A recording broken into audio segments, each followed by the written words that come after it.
Welcome back Rath family vlogs.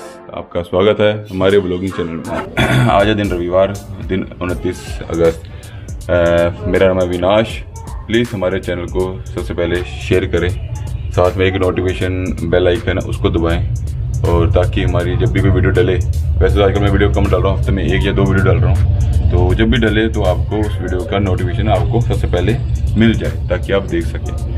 ठीक है जी, तो अभी हम चलते हैं आगे। ठीक है, ज़्यादा देर ना करें क्योंकि 4 बजे टाइम था शाम का, और ऑलरेडी 4 से ऊपर हो चुका है। और वहाँ जाके हम देखते हैं, जैसा जैसा मुझे मौका मिलेगा शूट करने का वैसे से हम शूट करेंगे। ठीक है जी, चलिए चलते हैं। पेरेंट्स एसोसिएशन एक प्रेस मीट का आयोजन किया गया जिसमें जो पेरेंट्स हैं काफी तंग आ चुके हैं। जिस तरीके से कभी एनुअल चार्ज को लेकर पेरेंट्स को बताया जाता है, कभी फीस 2 गुना बढ़ा दी जाती है, तो तमाम इस एसोसिएशन का जो है एक बनाई गई है पेरेंट्स के द्वारा, उनसे बातचीत करते हैं। और आज की प्रेस कॉन्फ्रेंस आखिर क्यों रखी गई है, किसने रखी है? नमस्कार सर। सर, आज का प्रेस कॉन्फ्रेंस का क्या मोटिव है, क्यों रखी गई है प्रेस कॉन्फ्रेंस आज? सर, ये हमारा मोटिव स्टार्ट हुआ है अप्रैल में जी। हम अप्रैल से देख रहे हैं, अप्रैल से नहीं कहूँगा मैं, बल्कि पिछले 1.5 साल से, जब से कोरोना की महामारी आई है तब से देख रहे हैं स्कूलों को और पेरेंट्स के बीच में एक आपसी तनाव बना हुआ है। पेरेंट्स जाते हैं स्कूल के सामने अपना एजिटेशन करते हैं, स्कूल वाले बोलते हैं कि नहीं, हमारे पास हाई कोर्ट का, सुप्रीम कोर्ट का वहाँ से ऑर्डर आया हुआ है, उनको फीस लेनी है। स्कूल भी एक तरह से परेशान आ चुके हैं और पेरेंट्स भी परेशान आ चुके हैं कि हमें करना क्या है। तो हमने अभी बीच में क्या किया है, एक अपना ये पेरेंट्स एसोसिएशन बनाया है, जिससे एक मध्यस्थता कर रहे हैं ताकि हम स्कूलों की बात भी सुन सकें और उन स्कूलों की बात सुन के हम पेरेंट्स तक भी पहुंचा सकें। सर, आज से पहले कोई ऐसी एसोसिएशंस नहीं हुआ करती थी, लेकिन पेरेंट्स एसोसिएशन कोरोना काल के बाद ही क्यों बनी? ये पहले से पुरानी है, एसोसिएशन पुरानी है, लेकिन इसका एक्टिव होने की वजह एक कोरोना काल रही है जी। अदरवाइज इस तरह की एसोसिएशन मैं तो चाहता हूँ कि हर जिले में, हर जगह, हर राज्य में होनी चाहिए ताकि पेरेंट्स को भी अपने राइट्स पता चल सके। और आज का हमारा जो मेन मुद्दा है, आज का मेन मुद्दा यही है कि हम अपने पेरेंट्स को उनके राइट्स बता सकें। और मैं आपको पहले एक बात डिक्लेरेशन देना चाहूँगा, हम यहाँ पर किसी भी स्पेसिफिक स्कूल के बारे में नहीं बात कर रहे हैं, हम यहाँ पे किसी भी पॉलिटिकल पार्टी के बारे में बात नहीं कर रहे हैं। हम सारे यहाँ जितने भी पेरेंट्स एक साथ हुए हैं वो किसी ना किसी स्कूल से, एक्चुअली क्या हुआ था, ये एजिटेशन होते होते 100 लोग वहाँ पर पहुँच जाते थे, जिससे स्कूल भी परेशान होता था। तो हमने धीरे धीरे हम एक दूसरे के संपर्क में आए और वहाँ से क्या हुआ कि 2-2 लोग हमने हर एक स्कूल से उठाए हैं। तो उन 2-2 लोगों से मिलकर हमने ये पूरा एक टीम बनाई है, ये टीम ताकि उन लोगों को रिप्रेजेंट कर सके। ठीक है, और ये टीम है जो बाकी सारे स्कूलों के बारे में बात कर रही है। हम यहाँ पर आज कुछ भी ऐसी बात नहीं करेंगे कि जो हमने कभी अपने मन से बना लिया है, मनगढ़ंत बात नहीं है। मेरे पास एक कॉपी है, affiliation bylaws, CBSE board की है। जो भी रूल रेगुलेशन है, जो भी राइट्स हैं हमारे, वो इस बुक में लिखे हुए हैं। ये सीबीएसई के द्वारा है। दूसरी एक और हमारे पास है, हरियाणा स्कूल एजुकेशन रूल्स 2003। जो भी हमने इसमें रूल्स पढ़े हैं हम उन्हीं की बात करेंगे और पेरेंट्स को उनके जो राइट्स हैं उसे अवगत कराएंगे। सबसे पहले ये बताऊं कि ये रूल्स हैं क्या जी। किसी भी स्कूल को शुरू करने के सबसे पहले एक सोसाइटी चाहिए होती है जी, वेलफेयर सोसाइटी। वो सोसाइटी जो मतलब नो प्रॉफिट नो लॉस पे चलेगी सोसाइटी। उसके बाद सबसे पहले अपने हरियाणा लोकल, जहाँ पे लोकल स्टेट में स्टेट अथॉरिटी हमारा जो स्कूल एजुकेशन डिपार्टमेंट है उससे एनरोल होकर वहाँ से रिकॉग्नाइजेशन लेती है। उसके बाद वो बोर्ड के पास अपना एफिलिएशन के लिए जाती है, बोर्ड एफिलिएशन देता है। उसके बाद स्कूल को शुरू हो सकता है। तो उसी के लिए कुछ ना कुछ रूल्स हमारे स्टेट जो हमारी अथॉरिटी है, जो डिपार्टमेंट है, उसके हैं, और कुछ रूल बोर्ड के हैं। तो उन रूल्स के बारे में कि उनकी क्या लाइबिलिटी है स्कूल की, या स्कूल हमसे क्या ले सकता है, या स्कूल की क्या ड्यूटीज़ हैं और क्या हमारी ड्यूटीज़ हैं, ये आम पेरेंट्स को बताने के लिए। क्योंकि पेरेंट्स को पता ही नहीं है आज की हमसे स्कूल क्या ले सकता है, क्या स्कूल की ड्यूटीज़ क्या है, और हम स्कूल को क्या हमें देना है, ये पेरेंट्स को पता ही नहीं है आजकल। जिसकी वजह से पेरेंट्स हरास हो रहे हैं, उनका मोलेस्टेशन हो रहा है उनके साथ, उनका मतलब एक लूट सिस्टम, एक लूट तंत्र चला हुआ है और एक माफिया सिस्टम चला हुआ है। उससे बचाव के लिए आपको नॉलेज होना बहुत जरूरी है, तो उसके बारे में बताना चाहेंगे हम आज आपको। कौन कौन से ऐसे रूल्स या रेगुलेशंस है जो पेरेंट्स को पता होने चाहिए ताकि पेरेंट्स भी एजुकेट हो और स्कूल वाले उनका शोषण ना कर सके? सर, क्या कहना चाहेंगे? तो देखिए, जब भी पेरेंट्स स्कूल में जाते हैं, स्कूल में बात करने के लिए जाते हैं, तो उनको बोल दिया जाता है कि ये हाई कोर्ट का ऑर्डर है। हाई कोर्ट बोलता है कि स्कूल फीस ले सकते हैं जी। ठीक है, मैं कहता हूँ हाई कोर्ट ने बोला है स्कूल फीस ले सकते हैं, लेकिन कौन सी फीस ले सकते हैं जी। अब बात वहाँ पर उठती है। बात अब ये फीस है कौन सी? स्कूल बोलता है एक फॉर्म 6 होता है। अब फॉर्म 6 का नाम सुनते लोग डर जाते हैं, लोगों को मालूम ही नहीं है ये फॉर्म 6 क्या चीज़ है। उनको लगता है अच्छा कुछ फॉर्म 6 के बारे में बोल दिया गया है। मैं भी एक दो पेरेंट्स हैं जो बोलते हैं अच्छा फॉर्म 6 नाम की कोई चीज़ होती होगी, ठीक है उसमें लिख दिया है तो शायद अब हमें देनी पड़ेगी। अब ये फॉर्म 6 क्या है, सवाल वहाँ पर उठता है जी। फॉर्म 6 एक ऐसा फॉर्म है जिसमें सरकार सारे के सारे जो स्कूल के फंड होते हैं, जो स्कूल की फीस होती है, जो जो चार्जेस होते हैं, वो क्या क्या ले सकते हैं उसमें डिफाइंड होता है। इसकी हरियाणा स्कूल एजुकेशन रूल्स की जो सबसे पहली लाइन लिखी हुई है उसमें एक ये लाइन लिखी हुई है कि स्कूल वही चार्जेस ले सकता है जो फैसिलिटी वो प्रोवाइड करा रहा है। अभी हमारे पास स्कूल कौन कौन सी फैसिलिटी प्रोवाइड करा रहा है, एक तो पहले भी स्कूल नहीं है। उसके बाद स्कूल बोलता है कि फॉर्म 6 में हमने आपको लिख के भेजा था, मैं एग्जांपल देता हूँ 2500 रुपये, ठीक है। उन्होंने कहा कि हमने 2500 रुपये फीस उसमें लिखी हुई है फॉर्म 6 में। अब फॉर्म 6 इसीलिए स्कूल हमें 2500 पेरेंट्स हमें 2500 रुपये फीस देंगे। ये मैं बाइफर्केशन बनाकर लेकर आया हूँ, एग्जाम्पल लीजिए। 2017-18 में उन्होंने फॉर्म 6 के अंदर लिखा 1000 रुपये ट्यूशन फीस रहेगी, ठीक है। एम्यूनिटीज़ अगर कोई भी है वो छोटी मोटी किसी तरह की कोई कंप्यूटर क्लासेस लेते हैं, कोई साइंस की क्लासेस लेते हैं, किसी तरह की वो लेते हैं, तो 400 रुपये उन्होंने उसकी फीस बोली। टोटल मंथली फीस बन गई स्कूल की 1400 रुपये, ठीक है। एनुअल चार्जेस उन्होंने क्या लिए 2500 रुपया। कुल मिलाकर उन्होंने 1400 और 2500 आप डिवाइड कर लीजिए, वो मिला के उन्होंने 2017-18 में फीस ली जो कि उन्होंने फॉर्म 6 में भरी। ये किसी एक पर्टिकुलर स्कूल का एग्जांपल लिया पर्टिकुलर स्कूल का एग्जांपल लेकर मैं बता रहा हूँ, नाम नहीं ले रहे हैं हम यहाँ पर किसी का। अब ये आते आते 2018-19 में उन्होंने 1000 को बढ़ा के 1150 कर दिया। उन्होंने रूल में कहा गया कि ठीक है आप मैक्सिमम 15% फीस बढ़ा सकते हैं, तो उन्होंने 1000 को 1150 कर दिया। अभी उन्होंने कहा कि 2019-20 में इसी फीस को 1300 कर दिया। अब मामला जो सारा स्टार्ट होता है वो यहाँ से स्टार्ट होता है। 2020-21 में फॉर्म 6 के अंदर किसी भी तरह का फीस का डिक्लेरेशन ही नहीं है।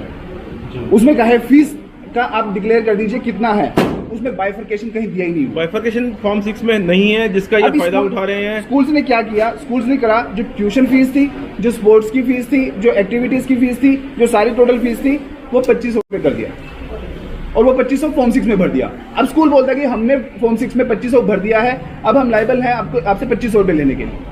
लेकिन वो उनसे अभी अगर आप जाके स्कूल से मांगेंगे कि आपने क्या बाइफर्केशन है इसका, वो नहीं प्रोवाइड। डेवलपमेंट चार्जेस नहीं ले सकते, ये गवर्नमेंट ने कहा, ये हमारे सुप्रीम कोर्ट ने ऑर्डर था, तो उन्होंने डेवलपमेंट चार्जेस को काट कर उन्होंने एनुअल चार्जेस लिख दिया। और डीओ साहब कह रहे हैं ठीक है ये ओके है जी, आपने काट के इसको एनुअल चार्जेस कर दिया, that is very okay, that is okay. और उन्होंने इसको भी क्या किया, इसको भी डिवाइड बाई 12 करके 12 महीने का से डिवाइड भी इसको फीस वाले कॉलम में डाल दिया और बोल दिया कि ये लीजिए ये टोटल फीस है जो फॉर्म 6 के अंदर भरी गई है और ये आप ले सकते।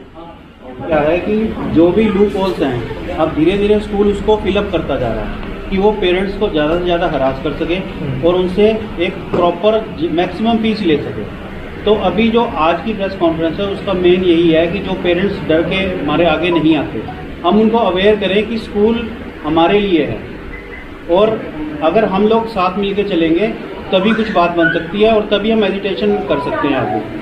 तो आपके चैनल के माध्यम से हम यही कहना चाहते हैं कि स्कूल जो हमारे पे जातियाँ कर रहा है उसको वहीं पर रोका जाए और गवर्नमेंट को भी इस ओर ध्यान देना चाहिए, नहीं तो आगे आने वाली स्थिति जो है बहुत ज़्यादा ख़राब हो जाएगी। सर आपके माध्यम से मैं एक को पेरेंट्स को भी थोड़ा अवेयर करना चाहूँगा। अभी जो हमारे यहाँ पेरेंट्स का दबका है वो 2 पार्ट में बढ़ चुका है। वो पहला पार्ट कहता है कि हाँ हमारे कोविड में नुकसान हुआ है या हम फीस नहीं दे पा रहे हैं या कुछ भी इशू है तो हमारी फीस माफ़ कर दी जाए।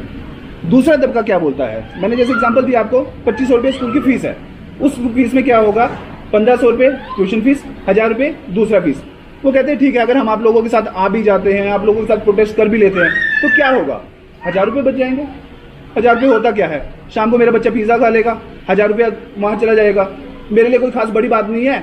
ऐसी तैसी कराए दुनिया, मैं तो अपना 2500 रुपये देता हूँ और काम खत्म, मेरे को इन सब चक्करों में नहीं पड़ना। मैं सब पेरेंट्स को यही बोलना चाहूँगा, बात 1000 रुपये की नहीं है। इससे जो हमारा एजुकेशन सिस्टम खराब हो रहा है, इस 1000 रुपये की वजह से ही व्यापारीकरण बढ़ रहा है। जो शिक्षा का व्यापारीकरण कर दिया गया है वो बहुत ज़्यादा हो रहा है। इसको रोकने के लिए आपको 1000 रुपये की टेंशन नहीं लेनी, आपको इसमें साथ जुड़ना पड़ेगा। 1000 रुपये कोई आपके लिए बड़ी बात नहीं है, लेकिन खेल कहाँ शुरू होता है, खेल शुरू होता है जब ये 1000 रुपये 2000 पेरेंट्स दे देते हैं। स्कूल को एक आदत लग जाती है, महीने के उनके 20 लाख रुपये आ गए, अभी उनको लत लग गई है कि इस पैसे को और कैसे बढ़ाना है और कैसे बढ़ाना है, आज आपसे दूसरा चार्जेस ले लेंगे। मैं तो कहता हूँ कॉन्वोकेशन, छोटे छोटे बच्चों को कॉन्वोकेशन करा दी जाती है नर्सरी केजी वालों की, उनको खाली वो गाउन पहनने के लिए 800 रुपये ले लिया जाता है। तो स्कूल को वो लत लग गई है और इस चीज़ का व्यापारीकरण हो गया है, जहाँ पर शिक्षा ना देके खाली व्यापार किया जा रहा है। सर अब मेरा सवाल यही होगा, अब आपका क्या स्टेप होगा अगर स्कूल भी आपकी नहीं बात मानते हैं, मिनिस्ट्री भी आपकी नहीं मानती है बात, तो पेरेंट्स एसोसिएशन ऐसे क्या स्टेप उठाएगी जिसके कारण स्कूल और मिलके और पेरेंट्स एसोसिएशन मिलके एक ऐसा निर्णय निकाल सके ताकि आप लोग अपने बच्चों को भी पढ़ा सके, पॉकेट फ्रेंडली पढ़ा सके और अच्छी एजुकेशन सिस्टम दे सके? क्या कहना चाहें? सबसे पहले मैं सभी पेरेंट्स को ये कहना चाहूँगा, जी आप अपनी प्रॉब्लम एक बार स्कूल को जरूर बताइए, जी, क्योंकि मोस्टली स्कूल ओनर्स यही कहते हैं कि हमारे पास पेरेंट्स नहीं आते, हमें अपनी प्रॉब्लम्स नहीं बताते। सबसे पहले एक एप्लीकेशन में स्कूल को दीजिए कि मेरे को ये प्रॉब्लम है। और कोविड में बहुत से ऐसे पेरेंट्स हैं जिनकी प्रॉब्लम्स हैं, इनके काम बंद हो चुके हैं या किसी के घर का कोई पर्सन की डेथ हो चुकी है कमाने वाले की, या हमारी पेपर मिल है, पेपर मिल में ऐसे बहुत से पेरेंट्स हैं जो इनको 1.5 साल से सैलरी नहीं मिली। पेपर मिल तो बहुत बड़ा एग्जाम्पल है, 1.5 साल से सैलरी नहीं मिली पेपर मिल वालों को, वो तो बैठे हैं ऐसे ही बिना सैलरी के। तो स्कूल ओनर्स ये जरूर कहते हैं कि हम लोग इनकी हेल्प करेंगे, लेकिन एप्लीकेशन देने के बावजूद हेल्प नहीं की जाती। हेल्प के नाम पे क्या किया, 500,000 रुपये पकड़ा दिए जाते हैं, जैसे पता नहीं 500,000, बाकी फीस तो ऐसे एज इट इज देनी है। जिसके देने वाला ही नहीं रहा तो वो कहाँ से देगा, या जिसको सैलरी ही नहीं मिल रही वो कहाँ से देगा? सबसे पहली चीज़ ये। दूसरी चीज़, पेरेंट्स डरते हैं। पेरेंट्स स्कूल को जो फीस पे कर रहे हैं या जो भी हम दे रहे हैं वो स्कूल से हमने डरने की जरूरत नहीं है। स्कूल हमारा कोई मतलब इस वे में हमारा कुछ नहीं कर सकता।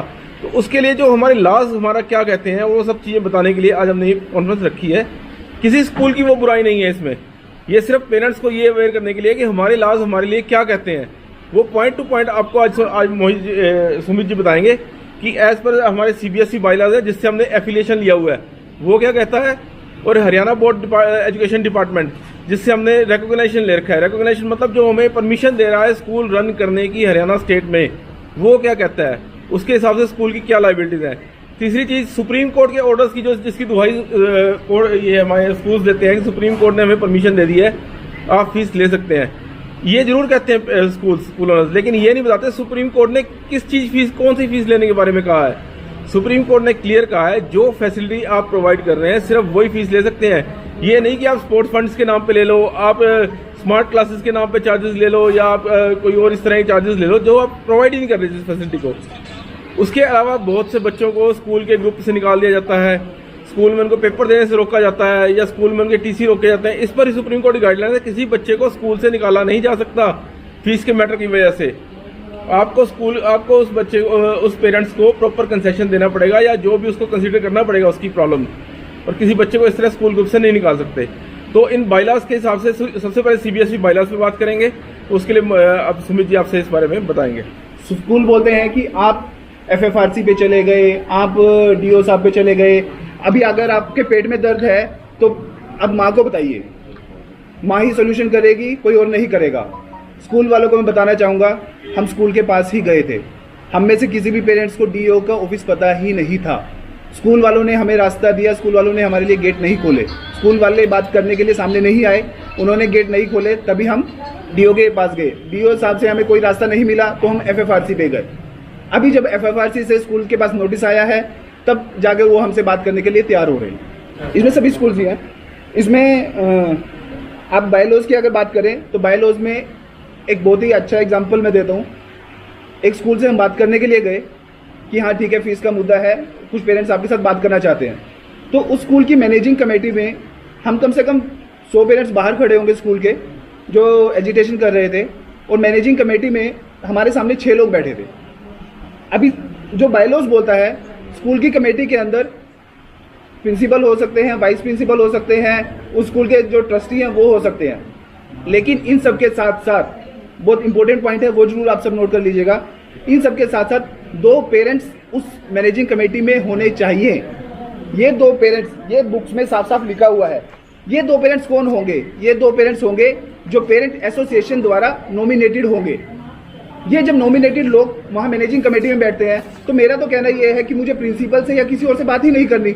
जब हमारा रिप्रेजेंटेटिव 1-2 पेरेंट्स वहाँ पर बैठे हैं तो क्यों ना हम उनसे बात करें। और ये नहीं है कि किसी पर्टिकुलर स्कूल ने अपने 2 पेरेंट्स को बिठा दिया वहाँ पर। ये बायलॉज में लिखा हुआ है कि वहाँ पर 2 पेरेंट्स का होना बहुत जरूरी है। और कोई भी अगर फी का CBSE बाइलॉज है, CBSE की तरफ से ये आए हुए हैं, इसमें क्लियरली मेंशन है कि 2 पेरेंट्स होने बहुत जरूरी हैं हर उस स्कूल की कमेटी में, और इन पेरेंट्स के नाम वहाँ बोर्ड पे होना चाहिए। कोई प्रॉब्लम है आपको, आप इन पेरेंट्स को कांटेक्ट कर सकते हो। वो पेरेंट्स कौन होंगे? वो आपके स्कूल के जो बच्चे पढ़ रहे हैं उनके पेरेंट्स में से 2 पेरेंट्स चुने जाएंगे, और वो स्कूल एसोसिएशन से पेरेंट्स एसोसिएशन मिल के उनसे बात करके तब रखे जाएंगे। और आप ये पोजीशन ये है कि हमें नहीं पता कि स्कूल में कौन से पेरेंट्स हमारे मेंबर्स हैं इनके। ठीक है, तो बहुत जरूरी यही पॉइंट है कि आप जाइए, कम से कम अपने उन पेरेंट्स रिप्रेजेंटेटिव को पकड़िए। मैं तो सिंपल कहूंगा कि पकड़िए। क्यों वो मुंह छुपाकर बैठे हैं? क्यों वो आप लोगों को नहीं बताते कि आपकी प्रॉब्लम स्कूल अभी उन पेरेंट्स का डिस्क्लोजर दे रहा है? नहीं, उनका कभी डिस्क्लोजर नहीं हुआ आज तक, क्योंकि पेरेंट्स को आज तक यही लगता था कि प्रिंसिपल एक ऐसी अथॉरिटी है वहां पर जिससे वो जवाब मांग सकते हैं, जिससे वो बात कर सकते हैं। लेकिन मैं तो कहूंगा कि उनसे बात करने का जरूरत ही नहीं है, उनको परेशान करने का जरूरत नहीं है, स्कूल के बाहर एजुकेशन करने का जरूरत नहीं है। आप स्कूल को परेशान मत कीजिए, आप उन पेरेंट्स को पकड़िए जो वहां पर उस मैनेजिंग कमेटी में बैठे हैं। वो आपकी बातों का सोल्यूशन देंगे, क्योंकि जब भी फी इंक्रीज होती है, किसी भी तरह का फंड अगर पेरेंट्स से लिया जाता है, तो उन 2 पेरेंट्स के साइन होते हैं, और वो 2 पेरेंट्स वही हैं जो पेरेंट्स एसोसिएशन द्वारा नॉमिनेटेड हैं। तो आपको पता है कि आपने कौन कौन से अभी तक नॉमिनेटेड पेरेंट्स ऐसे रखे हैं? किसी स्कूल के किसी पेरेंट्स को नहीं पता जी। मैं किसी पर्टिकुलर स्कूल को नहीं कह रहा, किसी स्कूल के किसी पेरेंट को नहीं पता कि उनके पर्टिकुलर स्कूल के नहीं बात कर रहे। कोई कॉन्वेंट का है, कोई किसी स्कूल का है, मतलब, लेकिन किसी स्कूल के बोर्ड के ऊपर ये कहीं मेंशन नहीं है कि कौन से पेरेंट्स वो 2 पेरेंट्स मेरा अभी भी नॉमिनेट किया गया एक ही सवाल रहेगा, बार बार मेरा एक ही सवाल है कि आखिर ना सरकार मान रही है ना स्कूल मान रहा है, पेरेंट्स का आखिर अगला कदम क्या होगा? सर, हमारा अगला कदम यही है कि हम उन पेरेंट्स को पकड़ेंगे जी, जिन्होंने फीस बढ़ाई है। वो हमारी बात स्कूल के साथ क्यों नहीं करते? जी, उन्हें साइन कैसे कर दिया हमसे बिना बात पूछे? उनके सिग्नेचर के बिना फीस नहीं पड़ती। हर पेरेंट्स एसोसिएशन के 2 पेरेंट्स के सिग्नेचर होते हैं। आप उन्हें कैसे आइडेंटिफाई करेंगे जब आपको ये पता ही नहीं चलता? स्कूल को बताना पड़ेगा जी, वरना ये बाइलॉज कहते हैं बाइलॉज है, होना तो स्कूल को डिस्क्लोज करना पड़ेगा कि वो 2 पेरेंट्स कौन हैं जिन्होंने उस पर साइन किया। नोटिस बोर्ड पर उनके नेम मेंशन करने पड़ेंगे कि कौन से 2 पेरेंट्स विद फॉर्म। अभी आप हाल ही में अंबाला में मिले थे जी, जिनके साथ आपने बातचीत करी है, उन्होंने आपको क्या आश्वासन दिया और उसके बाद क्या कुछ हुआ? कुछ कहना चाहेंगे? मिनिस्टर साहब ने कहा है हम सभी स्कूलों के ऑडिट करवाएंगे जी, और जल्दी ही ऑडिट होने वाले हैं सभी स्कूलों के। उसके अलावा उन्होंने स्कूलों को नोटिस भिजवा दिया है। सभी स्कूल उनके रिप्लाई कर रहे हैं, अपनी बैलेंस शीट्स के साथ उनको दे रहा है डिटेल्स अपनी सारी। क्या यमुनानगर के स्कूलों ने कुछ अप्लाई किया है, वहाँ पर रिप्लाई किया, ऐसा कुछ आपको आया? एक्चुअली जो डिप्टी डीओ थे पहले, जी, वो हमें किसी इंक्वायरी में बुलाते नहीं जी, वो स्कूल से डायरेक्ट डॉक्यूमेंट्स लेके हमें डॉक्यूमेंट्स भी प्रोवाइड नहीं करते कि हमारे कंप्लेंट पे क्या उन्होंने स्कूल ने रिप्लाई दिया है। हमें ऐसा कुछ प्रोवाइड नहीं किया जाता, जिसकी वजह से हम काउंटर भी नहीं कर सकते उनके रिप्लाई के ऊपर। तो हमें तो पता ही नहीं स्कूल क्या दे रखा है। डिप्टी डीओ कहीं भी सीधा रास्ता नहीं देता। मेरे ख्याल से तो डिपार्टमेंट पूरा मिला हुआ है इनके स्कूल के साथ, कहीं ना कहीं इनका स्कूल के साथ अच्छा कोई टाई अप है, और डिप्टी डीओ साहब इनको बचाते चल रहे हैं। अभी कुछ स्कूल ऑफलाइन क्लासेस लगाना शुरू कर रहे हैं, तो बायलॉज के अंदर एक बड़ी बात लिखी हुई है, मेडिकल चेकअप, जो हम में से शायद किसी को नहीं पता। एक साल में एक हर बच्चे का मेडिकल चेकअप होना जरूरी है। अगर वो मेडिकल चेकअप नहीं होता तो स्कूल वालों को उसकी रिपोर्ट कैसे दी, स्कूल वाले सीबीएसई में या कहीं पर भी वो रिपोर्ट कैसे देते हैं, वो हमें जानना है। और ये मेडिकल चेकअप स्कूल वालों को करवाना होगा, तभी हम बच्चों को ऑफलाइन क्लासेस में भेज पाएंगे, अदरवाइज हम नहीं भेज पाएंगे। दूसरी बात इसमें मैं कहना चाहूँगा, अभी हम लोगों को इस तरह का वैलिड प्रूफ मिला नहीं है, लेकिन कुछ स्कूलों की शिकायत आई है कि वो 11th क्लास में एडमिशन फीस ले रहे हैं। अभी हमें को मिला नहीं है कहीं पे कि 11th की अलग से एडमिशन फीस ले सकते हैं क्या। जब स्कूल ने एक बच्चे की एक फीस स्टार्टिंग में नर्सरी क्लास में, फर्स्ट क्लास में, सेकंड क्लास में ले ली है, तो वो दोबारा क्यों ली जा रही है? हमें एविडेंस नहीं मिला है, लेकिन इस तरह का कोई स्कूल माल प्रैक्टिस यूज कर रहा है तो प्लीज हमें एविडेंस प्रोवाइड कराए कि हाँ इस कानून के तहत आप ये वाली फीस ले रहे हैं, अदरवाइज वो स्कूल वो फीस नहीं ले सकता। अच्छा, यहीं पर एक और चीज़ देखने को मिली है। कल एक पर्टिकुलर स्कूल ने पेरेंट्स को कहा है कि आप हमें एक लेटर लिख के दे दीजिए, हम आपको थोड़ा सा कंसेशन कर रहे हैं, आप एक लेटर लिख के दे दीजिए कि हम सेटिस्फाइड हैं स्कूल से और हम कंप्लेंट अपनी वापस लेते हैं। इस तरह के लेटर स्कूल से लिखवाए जा रहे हैं या ब्लैंक पेपर पे साइन करवाए जा रहे हैं। ब्लैंक पेपर किस चीज़ के नाम पे? ये आपकी पीटीएम की अटेंडेंस शीट है, एक ब्लैंक पेज पे अटेंडेंस शीट के नाम पे उनसे साइन कराए जा रहे हैं। तो ये भी देखना चाहिए। मैं आपके माध्यम से बताना चाहूँगा, कोई भी ब्लैक शीट पे साइन ना करे कोई पेरेंट्स। क्या पेरेंट्स एसोसिएशन की तरफ से अभी कोई आरटीआई विभाग के द्वारा विभाग के लिए लगाई गई है ताकि आपको जो अपने अनसुलझे सवाल है उनका जवाब मिल सके? सैयद जी, आरटीआई की जरूरत तब पड़ती है जब हम कंप्लेंट खुद ना हो जी। हम खुद कंप्लेनेंट है, हमारी कंप्लेंट के ऊपर डॉक्यूमेंट्स मांगे गए हैं डिपार्टमेंट से। एडीसी ने 6 अप्रैल को एक ऑर्डर इशू किया था, 7 दिन के अंदर अंदर सभी स्कूल हमें बैलेंस शीट 3 साल की प्रोवाइड करेंगे विद फॉर्म 6। तो अभी तक प्रोवाइड नहीं की गई। डिप्टी ओडीओ साहब ने हमें कॉपीज नहीं देते, कोई कंप्लेंट के अगेंस्ट कॉपीज प्रोवाइड नहीं करते। FFRC की कंप्लेंट है, उसमें कई डेट्स लगी हुई हैं इन स्कूल्स की। स्कूल ने डॉक्यूमेंट प्रोवाइड किए हैं, डिप्टी डीओ साहब हमें प्रोवाइड ही नहीं करते स्कूल। जबकि हमारी लॉ के हिसाब से क्लियर वो है कि अगर मैं कंप्लेनेंट हूँ, कंप्लेनेंट को डॉक्यूमेंट प्रोवाइड करना आपकी ड्यूटी है। जो भी डॉक्यूमेंट कंप्लेंट के ऊपर दूसरा बंदा रिप्लाई कर रहा है उसके ऊपर आपकी ड्यूटी है, और उसी रिप्लाई के ऊपर फिर काउंटर कर पाएगा वो। तो ये हमें प्रोवाइड ही नहीं करते डिप्टी डीओ। पिछले 2 साल से इनसे डॉक्यूमेंट्स अलग अलग मांग रहे हैं, ये प्रोवाइड ही नहीं करते हमें। हम तो इनसे परेशान है डिपार्टमेंट से, बल्कि इस चीज़ से। तो इसमें 2 चीज़ें मैं बोलना चाहूँगा, एक पेरेंट्स के लिए है, एक स्कूल के लिए है। जगाधरी के एक स्कूल की अगर मैं बात करूँ तो उसके वर्किंग डेज 100 होते हैं। 365 में से सिर्फ 100 दिन के लिए वो बच्चों को बुलाते हैं। 100 से 110 दिन है, उसकी अटेंडेंस हमारे बच्चों के पास है, हम प्रूफ दे सकते हैं कि वो 100 या 110 दिन से ज़्यादा नहीं चलता। जब स्कूल 100 या 110 दिन से ज़्यादा नहीं चलता तो उसकी 365 दिन की फीस क्यों? दूसरा, एक हम कहीं ना कहीं ये भी देख रहे हैं कि 11 महीने की फीस ही स्कूल ले सकते हैं, 12 महीने की नहीं। जो 1 महीने की समर वेकेशन रहती है स्कूल उसकी फीस नहीं ले सकता। समर और विंटर वेकेशन 2.5 से 3 महीने की वेकेशन है हमारी। ये मेरी स्कूल के लिए है रिक्वेस्ट कि स्कूल से हमें इन चीज़ों के जवाब मिले। दूसरा, मैं पेरेंट्स से जो कहना चाहूँगा, हमारे ज़िले में 18 से 19 इंजीनियरिंग कॉलेज थे। 2007, 8, 9, 10 की अगर हम बात करें, हम सब उसके विटनेस हैं। वो कॉलेज बंद होते चले गए। आज इंजीनियरिंग के बच्चों के एडमिशन होना ही मुसीबत हो गई है। बड़े बड़े कॉलेज भी बंद होने की कगार पर हैं, आधे कॉलेज तो बंद हो गए हैं। इसका सिर्फ और सिर्फ एक मेन रीज़न था, वो था शिक्षा का व्यापारीकरण। इंजीनियरिंग कॉलेज का व्यापारीकरण किया गया, उनकी फीस 40-50 हज़ार रुपये पर एनम होती थी। हर एक आदमी ने सोचा मैं इंजीनियरिंग कॉलेज खोल लेता हूँ, काम चल जाएगा। अब वो कॉलेज से शिफ्ट होकर हमारे स्कूलों पे आ गया है। उन स्कूलों को अगर आपको बचाना है तो मैं फिर वही अपनी 1000 रुपये वाली बात रिपीट करूँगा, प्लीज़ आप उस 1000 रुपये में मत जाइए। शिक्षा के इस व्यापारीकरण को रोकिए, अदरवाइज आपके हमारे बच्चे सब सफ़र करेंगे, उन्हें असली शिक्षा से हमेशा वो वंचित रह जाएंगे। सर एक छोटा सा सवाल, लॉज की कॉपी आपके पास है, हर कुछ आपके पास है, लीगलाइज वे से आप चल रहे हैं, लेकिन समाधान क्यों नहीं होता है? हमारे साथ डिपार्टमेंट नहीं है जी, डिपार्टमेंट और स्कूल मिले हुए हैं जी। और इसलिए हम कुछ नहीं कर पा रहे। नेक्स्ट अब एक बड़ा ओपन सिस्टम है, एक हर आम आदमी को सबको पता है कि स्कूल ने 80% टीचर्स को सैलरी नहीं दे रहा, उनको निकाल चुका है। सबको पता है, हमारा प्रूफ नहीं है और टीचर्स भी आगे नहीं आ जाते। वो भी डरते हैं स्कूलों से कि हमने कल को काम करना ही है। और सेकेंडली, अगर चलो 100 टीचर्स को सैलरी दे भी रहे हो, फिर भी उनका सैलरी पोर्शन होता है 30 to 40%। ठीक है, आप सैलरी दे रहे हो, स्कूल बंद है, सैलरी दे रहे हो, तो हम ट्यूशन फीस देने को तैयार हैं। आप उतनी ले लो, आप 50% फीस पे काम चलाओ, काम खत्म।